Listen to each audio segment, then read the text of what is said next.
Welcome into the Players Club.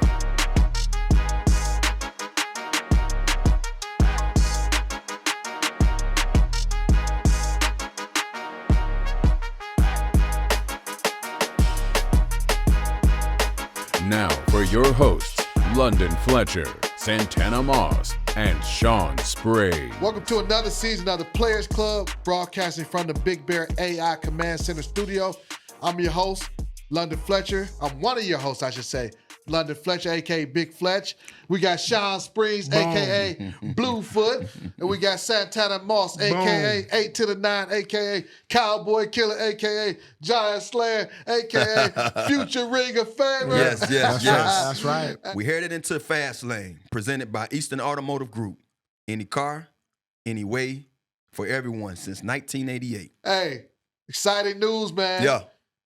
Terry has been re-signed. Yeah. He's been extended. Yeah, it's big news. I think it's funny because I was driving over here and me and a friend of mine was just chopping it up, football. That's what we do every day on the phone. And the first question he asks, what's up with Terry? And I'm like, bro, asking me for Tanner, go sign I up. was the emoji. I was the emoji on the other end of the phone, like, bro, I don't know. But man, to finally have that behind us, I mean, oh man, I'm so ecstatic. You know, I know the guys in the locker room is probably ecstatic just to have him back. But you know, watching those games, man, you know, when you get into this time, the one thing I did say, I said Terry has some leverage, because we didn't quite see what we wanted to see. And I know we wasn't playing a lot of guys. We didn't do a lot. You know what I'm saying? We didn't do a lot with our ones. But I feel like that receiver room just didn't give me no good taste from watching the other guys. You know, one of the things about it, you want to see the other guys kind of make it hard for the coaching staff to say, hey, we can pick a guy or two and start this year off with. You know what I mean? But, you know, like I said, I don't want to get too far ahead of myself when it comes to that. But it's just a great feeling, man, knowing that we got our guy back in the building. Yeah, I know everybody in the community is happy. Like man. You be at the grocery store, man, when Terry gonna sign, man? Like, I'm not his agent, right? I'm not his agent. You think he should get it? Yes, right? So for me, but it means a lot. He's that staple, man. He's that professional in the locker room where you can be like, man, we know he gonna show up each week. He gonna practice hard. He gonna play hard. He gonna do his job, man, and he just bring. That's that peace in the locker room that you need, man. We got an exciting team. We got some great players, but having him make everybody feels a little different. Feels a little different. Flex. It feels great, man. I'm glad.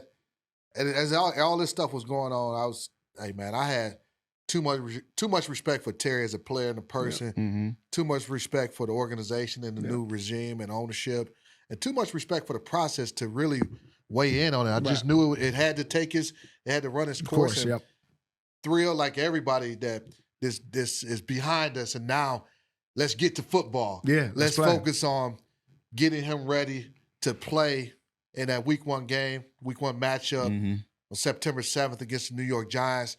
It's not ideal. You would have loved for him to be out there during all offseason, all training camp. Tanner, I'm gonna come to you on this because you're a wide receiver.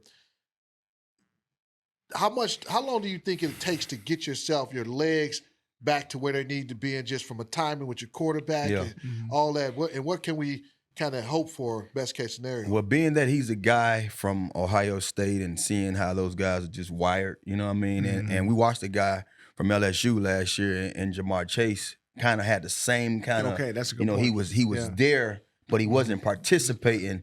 And then I'm not even sure if he played the first game, but he played that season. And I remember we played them in 3 weeks? We played him the third game of the season, and he had a big game against us. So I'm expecting him to be ready. Yeah. I do believe that I will want to be in his shoes because I know myself, my body, man, I had to be seeing my chiropractor actively. I had to be seeing my masseuse actively.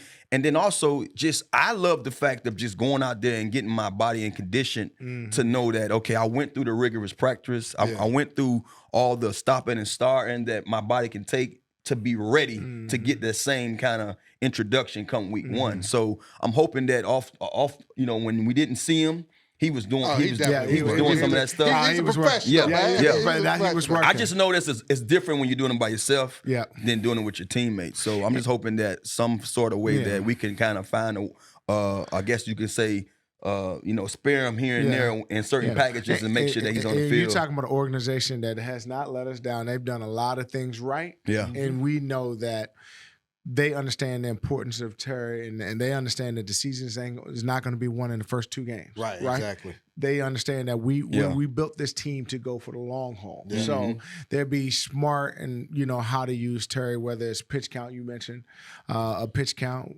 or I'm sure there's a number of reps that you play the guy. So they'll be smart at how we use him, man. Just his presence on the field makes. I was going to say, just his presence along with Debo, with the added addition in Debo is going to. I'm glad you mentioned his eyebrows. presence, because having him on the field, you got him, you have Debo, you have Zach Ertz, you got, whether it's Austin Eckler, Noah Brown, or whoever that fifth guy is eligible, right? Especially in passing situations. Got some weapons. Okay, who we gonna go? Who we gonna double? Right. Yeah, we're gonna have favorable matchups. And now, hey, as you're a play caller from a Cliff Kingsbury standpoint, or you Jaden as a quarterback. Okay, which matchup do I like the best? Yeah. Right. And going out and attacking matchups. So you got to love that part of it. Now I'm just so happy to see that this thing is behind us and we can get back to, and we can truly focus on football. Because the players, they were focused on what they needed to do. But I think for Terry's standpoint, it's good to get behind him. But what I like, it was a lot of talk about it, but to your point, it doesn't seem like it was a distraction to the team. No, it was almost like, we know he's gonna show up. Right, exactly. I was smiling from afar, just knowing that they know we need Terry. You know what I mean? It's not necessarily like we need him. That was never a doubt. It was a process that had to play out. And that's why I was on both sides of the fence when it came to, being a player in those shoes. If I was in those shoes, I would want to be compensated the right way. Then also being a guy in AP and the things that he's doing. It's not just easy it's not about just saying that, you hear the fans, they don't understand how deep it is. It's bigger than just handing somebody a check. You have to think about what you got to do in the future when it comes to guys coming to the table and stuff too. So you're trying to make sure that, you do this thing the right way. And so that's why I was always saying, hey, look, man, it's business and let them handle their business. You know what I mean? True, I want them here and at the same time, but I want to make sure that this team is moving in the right direction. That's right. Well, fellas, that's enough about that. Coming up next, we're going to dive deep into the field room. Welcome back into the Players Club. The Commanders added some new additions to both sides of the ball this offseason. The Commanders' offense welcomed left tackle Laramie Tunsil and wide receiver Debo Samuel Sr. And the Joe Witt Jr.-led defense added some depth to the backfield with safety Will Harris and Jonathan Jones. Plus, the Commanders' linebacker room welcomed another future gold jacket and linebacker Von Miller. All right, guys. Let's head to the film room. Take a look at these plays. Got Debo Samuel, man, starting it off. I like that. Get the ball to him right away. Let's get it to him right now. Swiss Army knife. Hey, the coach always said, football is simple. Get the best player of the ball, man. And, we talked about his versatility playing in the slot. I mean, the timing of the jet sweep and the run after catch is what scares you if you're a defensive back. Alert. Hey, listen, I'll tell you this, though. Defensive backs, they're going to have a hard time tackling him in space. Mm-hmm. Whether it's on the jet sweep, with this run situation like here. Quick screens, stuff of that nature. Quick bubble screens, just regular catches. Mm-hmm. They're going to struggle tackling him, and that's what he brings to this offense. Love that end-around play right there. And that's like just another way, run game, just talking about you be able to get wide and get on the edges quick in the run game. Yeah, and then he also brings this other element just as a wide receiver. This him in the slot. Breaking the tackle. That's a linebacker there. Yeah. A yak machine. That was a linebacker. That was a linebacker he broke a tackle from, Right. That's not we're not talking about him breaking the tackle of a safety or corner. He flicked that linebacker off and Philadelphia. We all know how good Philadelphia linebackers are. Yeah, but here's the thing about once he broke the tackle, that quick acceleration. Let's get upfield now. Let's go now. He split some defensive backs, not other linebackers. He split some guys, and man, anytime you can take a 7-yard catch and go and take it to the house for 40, and that's the nature of his game right there. The problem you dealing with is where you hit her, where do you tackle him at? Yeah. All right, another addition, the guy Von Miller, who we're gonna have later on in the show. You can still do this. Get off the ball, man. You talking about the fastest first step in the NFL at the age of mid-30, 35, 36 years old, and still recorded the fastest first step. And, another thing when we was watching him in preseason, everything. First step, great hands. He knows how to get on the edge of the offensive tackle. Man, he brings a lot to the table. I think more so than anything, too, man, he's one of those guys that could be in that room to kind of coach up the other guys at perfecting their craft. I'm glad you brought that up. So you got Ryan Kerrigan, who's our franchise's all-time leading sacker. Mm-hmm. Yep. So he's going to coach you up. But then you have Von, who can coach you up in addition to, but then go out and do it. Yeah. So apply it. Hey, I'm gonna tell you about it, tell you how to do it, then I'm gonna go show you how to do it, get it done. So that's Von right there. And then got there, gets doing it from both sides of the ball, both sides of the line of scrimmage, I should say. Yeah. And when you think about this game, this is Von Miller in the Kansas City game. So I believe Buffalo, trying to get over that hump, brought him in for that reason. When you playing the best team, you're going to need a guy who can make a play on third down. We can play in coverage. Yeah, teams, offensive tackles, they still fear him. Tenacity, man, unmatched. Tenacious. Yeah. Coming off that edge, man. But this is just a relentless motor, man. Just a relentless motor. And in London, we talked about having Frankie on the other side. Now you can't just slide the protection or chip both of them. Right? Yeah. Another, we didn't just add to the defensive front, we added to the secondary. Will Harris, versatile defender. You love him, Blue. Oh, my God. Man, I love everything about him because, he can play deep. He can play in the slot. He's physical at the point of attack. And I heard about him now when he was at the Saints, but now just seeing him and just watch his work ethic and the way he made plays, so instinctive. Inside, Tanner, y'all got all type of creative and tricky stuff in the slot. But when you have a guy, who can play safety and receiver in the slot, that should have been a touchdown right there. I mean, that just shows you his skill set and what he can do as a safety. I mean, normally you don't get safeties with good hips and feet like that can be able to, be. And don't get me wrong, that's a tight end who he's running against, but still, like we've seen numerous safeties couldn't keep up with tight ends on this team. So, man, I love the addition of him and just knowing what he brings to the table as far as the guy that you can play from depth, and then he can play up in the box. Hey, guess what? After the break, we got Von Miller joining us in the studio. Yes. That's gonna be a treat. Want more great Commanders podcasts? We have a full slate for you every day of the week. Mondays, myself and Bram Weinstein are breaking down the game on Booth Review. And you won't want to miss Fred Smoot and Michael Jenkins Tuesdays on the Get Loud podcast. And Wednesdays, our guys, Logan Paulson, Santana Moss, and Fred Smoot are talking all things Commanders football. Check them out on the Commanders YouTube page or subscribe wherever you get your podcast.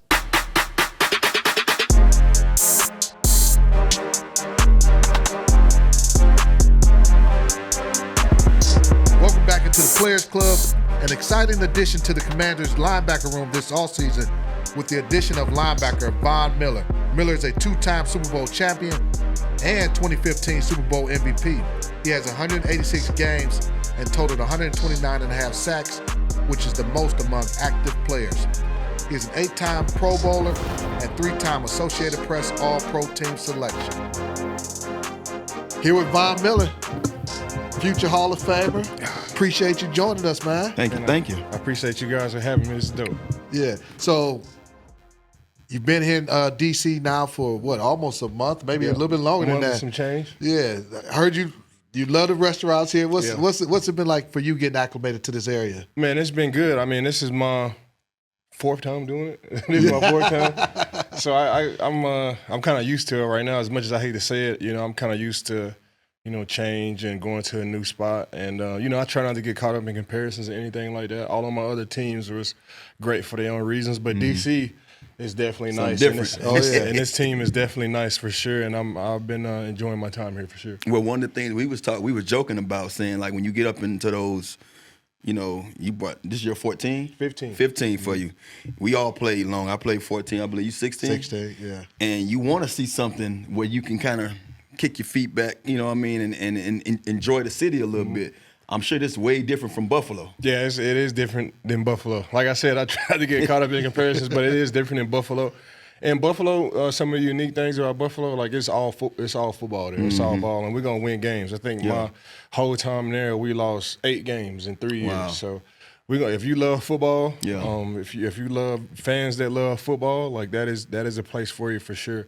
And nothing else outside of that. No, no doubt. They got Mulberry's, nice Italian restaurant, Buffalo Chop House, but that's just about it. And my chef was really, really good too. I had a Caribbean chef, and I had my other chef, Chef Nick. So I was at the house a lot. You know, I streamed and played video games, spent a lot of time at home. But here in DC, you know, they just got options, man. Yeah. Whatever you're looking for, they got it. Hey, Von, so I played 5 seasons in Buffalo. Yeah. And I think the most games we ever won was 8 games in the season. So, big difference. But to your point, though, I love playing in Buffalo. Great fan base. This is a question I got for you. Year 15 for you. You've accomplished so much. Already 2-time Super Bowl champion. Been an MVP of the Super Bowl. You have nothing else left to prove on the football field. What made you continue to want to play, still want to play? Man, honestly, I love football. And, you know, it's, you know, once you do it for so long, like it's kind of hard to let go. Yeah. So I'm kind of in that spot between like getting kicked out the league and leaving too early. And I'm in the middle of that. I don't want to get kicked out, but I don't want to leave too early. I still think I'm in the sweet spot of that situation. And like I love football. I love everything about it. From, you know, coming up here to the facility, from the X's and O's parts to, you know, kicking it with the teammates, learning new teammates, getting ready for schemes, watching football games. The preseason was great too. Learning new coaches, team infrastructure, player development, player evaluation. Like I love all elements of football, and you know I can still play. And you know I'm gonna come up here. I spent the whole offseason at home, like you know, not on a football team, and it was cool for a little bit. You know, dropping the kids off, pick the kids up, but. You know, after a while, I was like, I'm ready to go back to work. I'm trying to go back to where I can still play. I'm not like, you know, you know, taping myself up just to go out there. Like, I can still play. You know, take a little bit longer to get ready, but I can still play. I still believe I can play at a high level, and, you know, if I still got some juice, I'm going to go out there. Being that you're here now and then seeing some of the things that Joe Whitt Jr., what his defense is made of and what it's about, how eager that is for you to kind of like put yourself in that and see what you can do. Because, I mean, I watched guys like Fowler last year. You saw what Louisville was able to do last year. Knowing what you're good at and what you can do when it comes to getting after the quarterback. You know, when you ever watch that defense when they was in Dallas or even last year here, did you ever picture yourself, man, I want to see if I can, you know, be a part of that, because they look like those guys are really getting after it. You know, after when I got released from Buffalo, I did like my research. This was way before like, you know, I had the opportunity to come here. I did my research, and I was a fan of this defense. You know, I've been watching Dante Fowler's career, his whole entire career, even since he was back with the Jaguars. That's one of my dogs, and to see some of the success that he had here was great. And you know, Frankie is a great player too. He can stand up, play linebacker, play wheel, and he come down and rush. So to be here in another great scheme has been dope, man. And you know, I've been able to play with some great defensive coordinators over the course of my career, and my time here is no different. I got another great defensive coordinator, but what I feel like what sets other defenses apart, because all of these defensive coordinators are geniuses. Like, all of these offensive coordinators are geniuses. Once you make it to that position in the NFL, like, you know what you're talking about. You got the X's and O's, and you got that down. Like, you got the perfect scheme. You know, the defensive coordinators, the great ones that I've been around, they've been able to just get those guys to play at a level that they wouldn't normally play at on Sunday, Monday, Thursday. You know, when I was in LA, we had a game on Tuesday. So, I it was a remember COVID that, game. man. We had a That's game on crazy. Tuesday. So the great defensive coordinators, they're able to get you ready to play at that particular time, and it's a mindset thing. And you know, here with Coach Whitt, he possesses those same qualities to be able to, you know, strike a fire underneath those guys and to get them ready to go. It's different in basketball, like. You know, playoff time coming around, you got to be ready to go. Right. You get 60 minutes to figure it out. It's not the best out of 7 games. It's like right now. And, you know, the great defensive coordinators, including Joe Whitt, they have that ability to get their guys going. Yeah. As you mentioned that had me thinking about the Pass Rush Summit that you guys put together. Was that kind of mindset why you decided to put that together? Because a lot of people don't want to share information, especially with competitors, so to speak. Yep. What made you want to share that information? And So it all started with I had a position coach named Richard Smith. He was my first outside linebackers coach with the Denver Broncos. I had him for 4 years, and he left and he went to the Atlanta Falcons He was with Dan Quinn too at the Atlanta Falcons, and he had Vic Beasley, and he was telling me like, Vic Beasley has similar game as me. He would love if I got with him like in the summer and share some secrets with him, or like worked out or like just hung with him. So that year we ended up going to the Super Bowl. It was like 2016, and that after you win a Super Bowl, like that off season is like crazy. Yeah. So I wasn't able to put it together, but I told Vic that we was gonna like link and do an off season workout or whatever he wanted. Yeah. I was gonna sit down with him. I was in San Francisco at the time.